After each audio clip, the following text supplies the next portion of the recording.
Pues, buenos días, muchas gracias.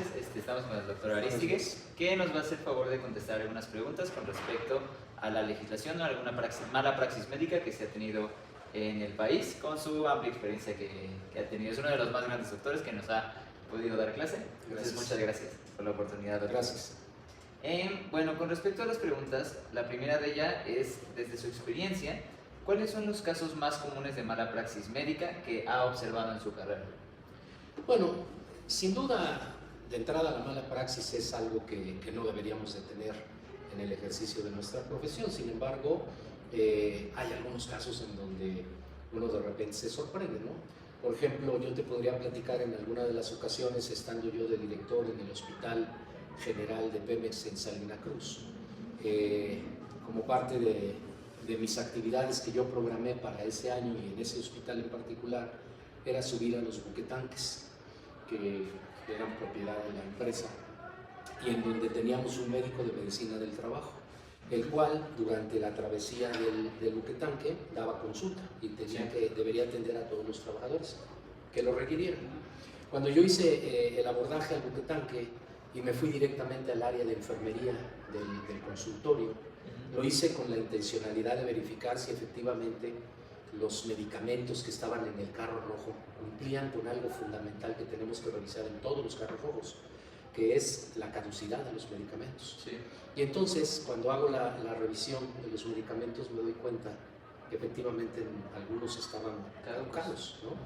Y entonces, evidentemente, esto propiciaría una mala praxis en el ejercicio de la atención de la medicina laboral, ¿no? Que podía poner en riesgo la vida y la salud de algún paciente. Claro.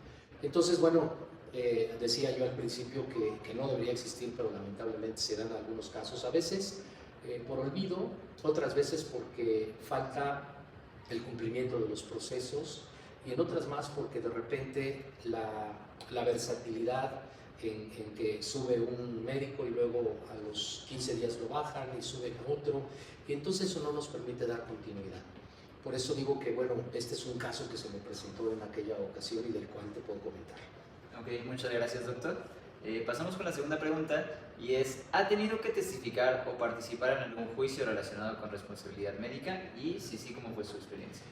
Fíjate que no he tenido la oportunidad de estar en algún juicio. Lo que sí he tenido oportunidad es de estar defendiendo a uno de nuestros médicos del Hospital Regional de Minatitlán, donde también fui director, y en donde se le acusaba por parte de un paciente de haberle prescrito mal los medicamentos y que por esa razón el paciente había tenido que acudir a un médico particular y ese médico particular lo tuvo hospitalizado en un hospital privado como 20 días. Situación que no era cierta, situación que desde el principio, cuando la autoridad CONAMED pidió el expediente, desde ese momento casi te sellan el expediente y ya no le puedes ni poner ni quitar, ¿no? Afortunadamente el médico consignó todo en el expediente clínico y lo consignó con la posología, con el tiempo, con la presentación, de la manera en que lo iba a tomar, y quedó en el expediente clínico escrito en el papel y también quedó en el expediente clínico electrónico. Sí. Entonces yo acudí a la CONAMED, al llamado de la CONAMED, y participé en el, pues no en el juicio, sino en el análisis del caso y sobre todo en la participación de la experiencia con el trato del médico, ¿no? Que era un médico muy reconocido, que era muy honesto, muy ético y que todo estaba consignado en el expediente electrónico. Por eso es que yo siempre recomiendo que todos nosotros como médicos en nuestra profesión debemos consignar todo en el expediente clínico, porque ese es lo único, el arma legal que nos va a defender ante cualquier situación. Ok, muchas gracias, doctor, y sí, tiene razón totalmente. Sí. Nuestra tercera pregunta es, ¿cree que los médicos en formación reciben suficiente educación sobre responsabilidad legal y ética en la práctica médica? No. Estoy convencido que dentro de la carrera de medicina, sin duda, se tiene que ponderar el tema legal, sí. Sin duda. ¿Por qué? Porque al final del día, la entrega de una consulta se convierte en la figura de alguien que demanda la atención y alguien que la entrega. Y por medio hay un pago. Y entonces eso ya convierte esta situación en perdón por la expresión, pero es una forma de comercio, ¿no? Sí. Donde así está establecido. Pero en el ejercicio de la medicina, nosotros los médicos pocas veces nos enseñan las cuestiones legales. Bueno, es más, en ocasiones ni siquiera conocemos ni reglamentos, ni leyes, ni nada relacionado con toda la parte legal, que es bastante en el ejercicio de la medicina, y mucho menos de la parte ética. Pues eso es algo que desde el punto de vista bioético, las autoridades de las universidades tienen que bajar esta información para que los alumnos de la carrera de medicina estén debidamente informados de estos dos temas. La bioética y la parte legal son fundamentales para el ejercicio de nuestra profesión.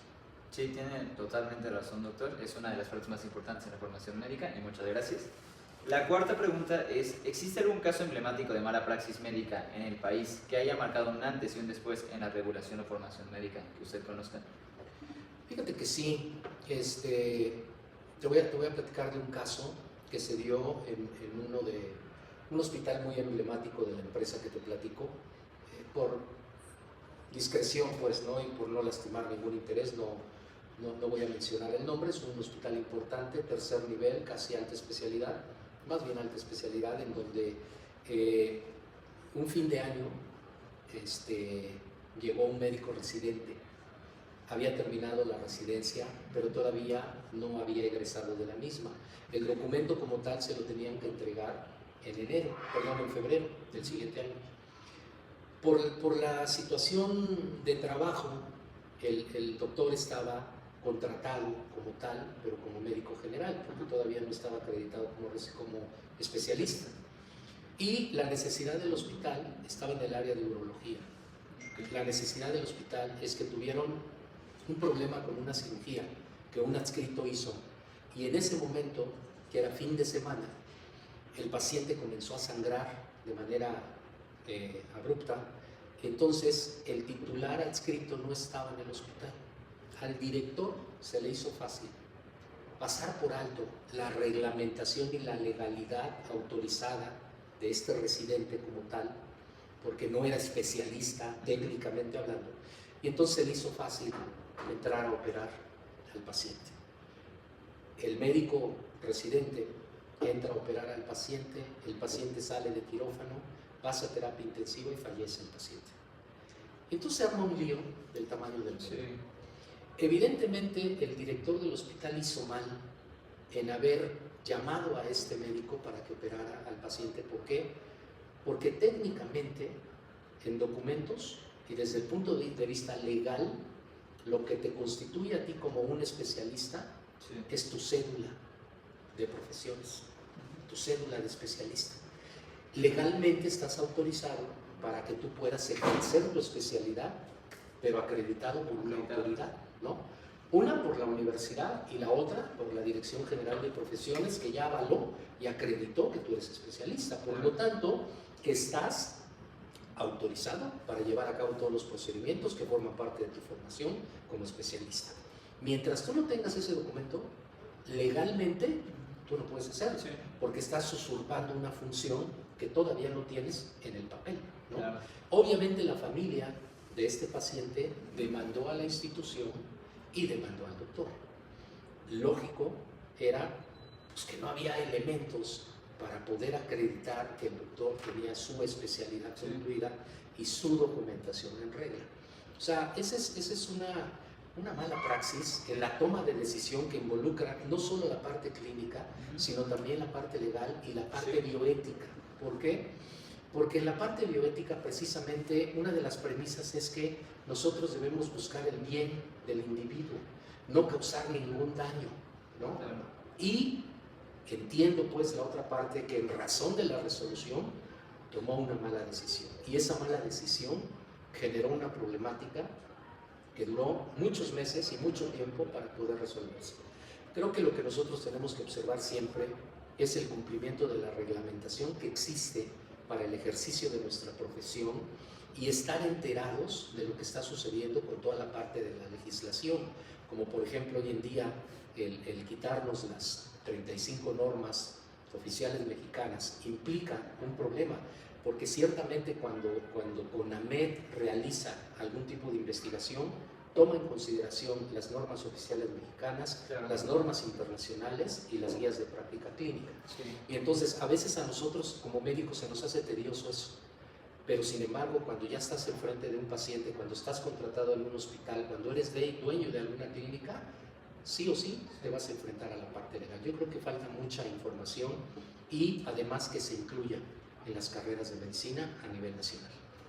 Ok, muchas gracias, doctor. Es un caso sí, muy emblemático que usted nos comenta. Sí. Y ya como última pregunta, ¿qué papel juegan los peritos médicos en los juicios por responsabilidad profesional y qué tan determinante es su testimonio? Fíjate que el perito médico es un ente en los hospitales muy importante, porque no tan solo en el tema de los juicios o en el tema de las demandas, sino que al interior, amén de esto, al interior de los hospitales el perito se constituye en la voz autorizada desde el punto de vista científico con todo el análisis que hace de cada caso en particular. Te voy a hablar, por ejemplo, de las incapacidades. Nosotros en la institución, cada 90 días, tenemos que hacer la revisión de un caso por incapacidades prolongadas.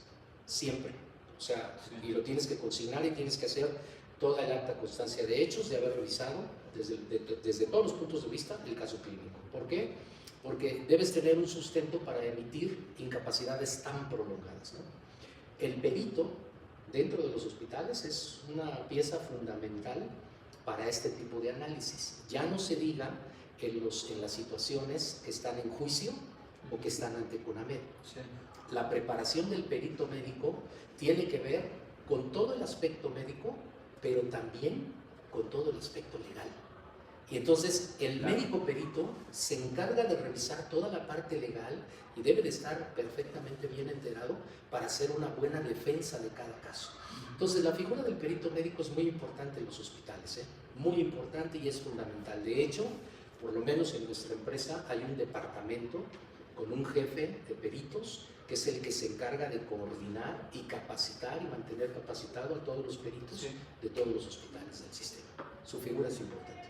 Ok, pues bueno, con esa pregunta hemos finalizado con esta breve entrevista. Muchas gracias, doctor. Doctor, pues te agradezco mucho la invitación, con mucho gusto, deseo mucho éxito y que, bueno, lo que hemos platicado tenga el impacto necesario y sobre todo nos haga conscientes de que necesitamos implementar y meternos un poquito más en esa área tan importante. Gracias. Bien, pues muchas gracias, doctor. El doctor Aristegui, uno de los directores de los Muchas gracias. hospitales de Pemex. Muchas gracias. Gracias.